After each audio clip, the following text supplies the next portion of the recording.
वालेकुम स्टूडेंट्स, कैसे हैं बच्चे आप लोग। उम्मीद है आप सब खैरियत से होंगे। ओके जी, लास्ट टाइम हमने बायोडाइवर्सिटी चैप्टर स्टार्ट किया हुआ था और बायोडाइवर्सिटी में हमने पढ़ा था कि इसका क्या मीनिंग है। Bio stands for living organisms and diversity stands for variety. तो इससे हमें पता चला कि लिविंग ऑर्गेनिजम्स की वैरायटी। तो चैप्टर 1 में हमने स्टार्ट में पढ़ा था कि लिविंग ऑर्गेनिज्म जो हैं वो 3 टाइप्स के हैं।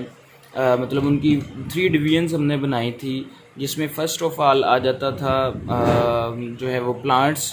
फिर सेकंड जो है वो हमने एनिमल्स को पढ़ा था कि एनिमल्स भी लिविंग ऑर्गेनिज्म की एक डिवीजन है। और थर्ड जो हमने पढ़ा था microorganisms also is are living organisms, उनको भी हमने स्टडी किया था। तो इसी तरह ये तीनों डिवीजन्स जो हैं इनमें वैरायटी पाई जाती है। हर एक जानदार, हर एक स्पीशीज़ में बहुत सारी वैरायटी पाई जाती है।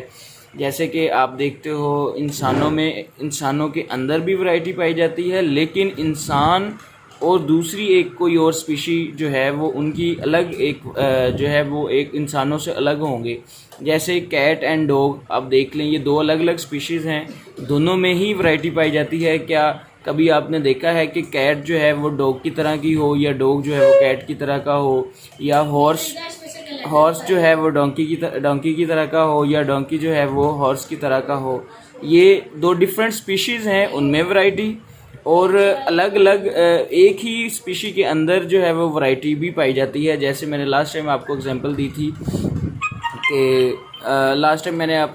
दी थी कि जैसे ह्यूमन बीइंग्स एक स्पीशी है, इसमें आप वैरायटी देखते हो कि यहाँ पर एशियंस के लोग जो हैं वो दिखने में और तरह के हैं, अफ्रीकन जो है वो दिखने में और तरह के हैं, चाइनीज़ वो जो उस साइड का बेल्ट है ये वाला चाइनीज़, जापानीज़ और ये जितने भी कोरियन लोग सारे, ये इनकी जो है वो सारा बॉडी स्ट्रक्चर और बॉडी शेप जो है वो डिफरेंट है बाकियों से।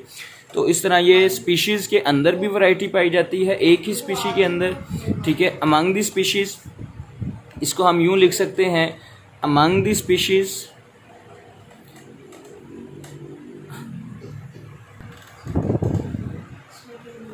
तो इसमें हम ये लिख सकते हैं अमंग दी स्पीशीज़ के स्पीशीज़ के अंदर भी वैरायटी पाई जाती है।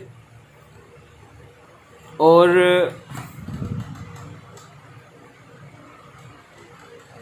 अलॉन्ग दी स्पीशीज़, और स्पीशीज़ में भी वैरायटी पाई जाती है। एक स्पीशी जो है वो दूसरी स्पीशी से डिफरेंट होगी। ठीक है, तो इस तरह जो है वो हम इनमें वैरायटी। उसके बाद फिर हमने देखा था कि ये जो दो मेजर डिवीजन्स हैं, प्लांट्स एंड एनिमल्स, प्लांट्स की डिवीजन्स को हम फ्लोरा कहते हैं, प्लांट्स की वैरायटी को हम फ्लोरा कहते हैं। और ठीक है, और एनिमल्स की जो वैरायटी है उसको हम फाना कहते हैं। फाना, divisions of variety of animals is called fauna. ठीक है, तो इस तरह हम प्लांट्स और एनिमल्स को जो है उनकी वैरायटी को नेम देते हैं। फ्लोरा मैंने आपको बताया था कि याद रखने के लिए कि फ्लोरा किसको कहते हैं और फाना किसको कहते हैं, वो याद रखने के लिए मैंने आपको कहा था कि फ्लावर से, जैसे फ्लोरा जो है वो फ्लावर से वर्ड, तो फ्लावर किस में होते हैं, प्लांट्स में, तो it's mean variety of plants is called flora और variety of animals is called फाना।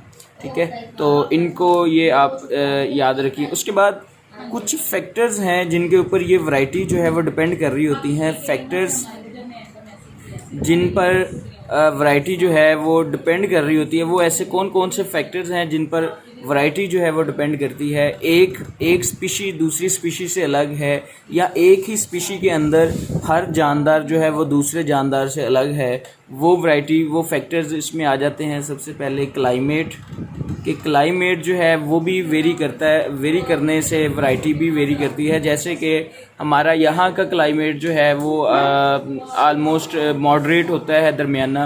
अगर आप सिंध वाली साइड पे जाओ, जो सहराई इलाके हैं, वहाँ पर क्लाइमेट बहुत हॉट क्लाइमेट होता है, गर्म इन्वायरमेंट होता है, जिसकी वजह से वहाँ के लोग जो हैं वो आपको ज़्यादा उनके कलर जो है स्किन कलर डल मिलेगा।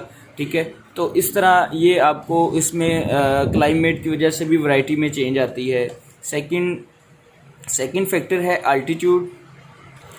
अल्टीट्यूड, जिस तरह आप हाइट की तरफ मूव करते जाते हैं, अल्टीट्यूड का मतलब है हाइट की तरफ मूव करना, ऊपर सी सरफेस से आपने ऊपर की तरफ मूव करते जाएंगे तो हम इसको कहेंगे कि आप आल्टीट्यूड की तरफ आप जो है वो आल्टीट्यूड में इंक्रीज़ कर रहे हैं। तो इसी तरह आल्टीट्यूड भी इंक्रीज़ होने से भी वैरायटी चेंज आती है। जैसे आप देखें पहाड़ों पर रहने वाले लोग जो हैं उनका हमारे से काफ़ी हद तक जो है वो डिफरेंस होता है, बॉडी स्ट्रक्चर में भी और बॉडी शेप में भी, बॉडी कलर में भी, स्किन कलर में भी। तो ये चीज़ भी जो है वो मैटर करती है। नेक्स्ट जो है इसमें सॉइल, ज़मीन जो है वो भी मैटर करती है कि सॉइल कैसी है हमारी रहने की। जैसे कि आप देखते हो एनिमल्स में अगर हम बात करें तो सहरा में ज़्यादातर आपको ये मिलेंगे रेप्टाइल्स, स्नेक्स और इस तरह के जितने भी जानवर हैं वो आपको वहाँ पर मिलेंगे। और हमारी यहाँ पर जो सॉइल है इसमें आपको जो है वो कोई डिफरेंट टाइप्स के एनिमल्स मिलेंगे, डिफरेंट जो है वो इंसेक्ट्स मिलेंगे। ठीक है, वहाँ पर सहरा के जो इंसेक्ट हैं वो डिफरेंट हैं। सिमिलरली सहरा के जो अगर हम प्लांट्स की बात करें तो जो सहरा डेजर्ट के जितने भी प्लांट्स होंगे उनका body structure, body shape different होगा हमारे यहाँ की इस एरिया की जो कह लें कि फैसलाबाद का जो एरिया है, यहाँ की जो सॉइल है इसके प्लांट की निस्बत। ठीक है, तो इस तरह सॉइल भी एक फैक्टर है जो डिपेंड कर रहा है वैरायटी प्रोड्यूस करने में, वैरायटी के ऊपर। और बाकी जो दूसरी स्पीशीज़ हैं वो भी डिपेंड करती हैं, वो भी उनकी वजह से भी वैरायटी जो है वो मैटर करती है। ठीक है, अदर स्पीशीज़ जो हैं वो भी इनमें इन्वॉल्व होती हैं। जस्ट 2 मिनट बस। उसके बाद हम इनको जोन, ये चीज़ क्लाइमेट को देखते हुए, सॉइल को देखते हुए हम इसको जो है हमारे अपनी अर्थ को 3 मेजर जोन में डिवाइड करते हैं। उसमें है फर्स्ट ट्रॉपिक जोन, सेकंड है टेम्परेट जोन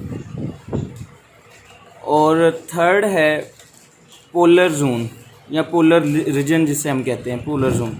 ठीक है, अब इसमें ट्रॉपिक जोन में हमारा आ जाता है एरिया लाइक सिंध वाली साइड, कराची वाली साइड, जहाँ पर टेम्परेचर थोड़ा ज़्यादा रहता है, वो ट्रॉपिक जोन में आता है। उसके बाद टेम्परेट जोन जिसमें इन्वायरमेंट जो है वो मॉडरेट रहता है, ना ज़्यादा सर्दी होती है ना ज़्यादा गर्मी होती है, टेम्परेचर मॉडरेट सा रहता है। लाइक ये हमारा एरिया, ठीक है, फैसलाबाद, इवन यहाँ तक इस्लामाबाद तक जो है वो टेम्परेट जोन होती है।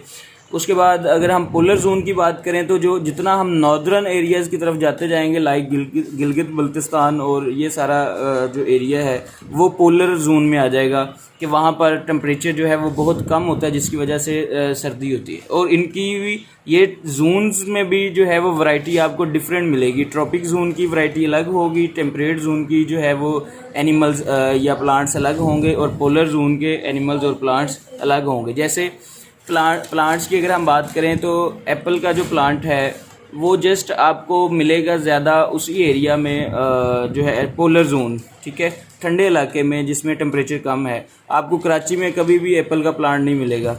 सिमिलरली सेकंड हम बात करते हैं ऑलिव प्लांट, जो जैतून का जिसे हम पौधा कहते हैं, वो आपको मिलेगा जहाँ पर टेम्परेचर बहुत ज़्यादा है। कम टेम्परेचर में आपको ऑलिव का प्लांट नहीं मिलेगा, जो जैतून का पौधा नहीं मिलेगा। ठीक है, आप अगर देखो वहाँ पर पोलर रीजन वाली साइड पे जाओ तो वहाँ पर आपको कहीं भी ये जो है ऑलिव प्लांट नहीं मिलेगा। ठीक है, इस तरह ये डिफरेंट रीजन्स हैं जो इसके ऊपर डिपेंड करती हैं।